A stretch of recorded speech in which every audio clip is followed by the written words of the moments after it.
Dito po tayo sa Power China Corporation. Titingnan po natin mga kaboss yung pangarga natin mga kaboss.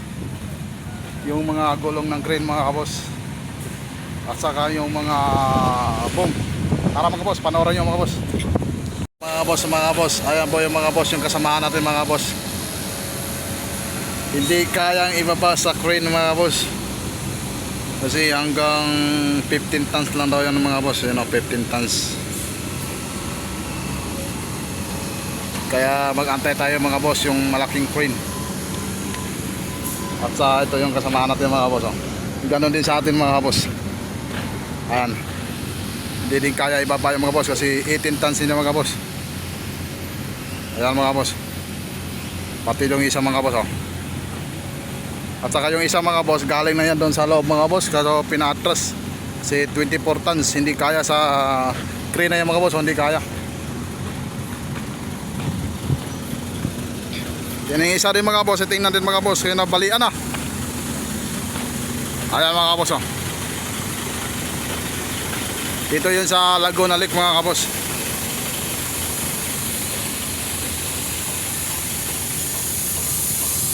Yung isa dito mga boss. Tingnan natin yung isa dito mga boss. Nabali yung chassis mga boss. Tingnan mga boss, nabalian yun ang chassis itong tracking pardilyo mga boss. Kasamahanin natin mga boss. Silipin natin mga boss. Bumigay yung chassis lang mga boss. Ayan mga boss. 18 tons yun mga boss.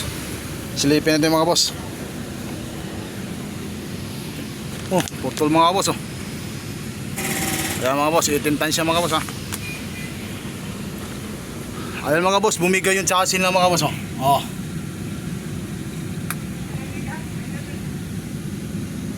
Bumigay yung chassis mga boss.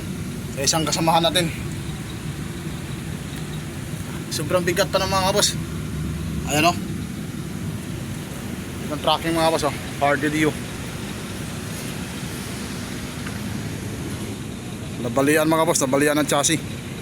Kaya binaba na yung paa mga boss. Buti mga boss, mula Harbor, Manila papuntang Laguna Lake.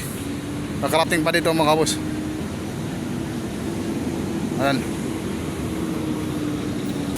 Ayan yun, ito na yun sa mga boss. Yung kulay puti na hawa mga boss.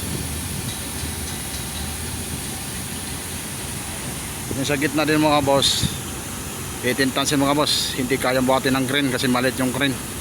Ang kaya lang buhatin ng mga crane yan at saka ito. Ayan mga boss, yung mga gulong na yan sa crane ng mga boss, 18 tonelada yan bawat isa. Kaya yung isang kasama natin mga boss, nabalian.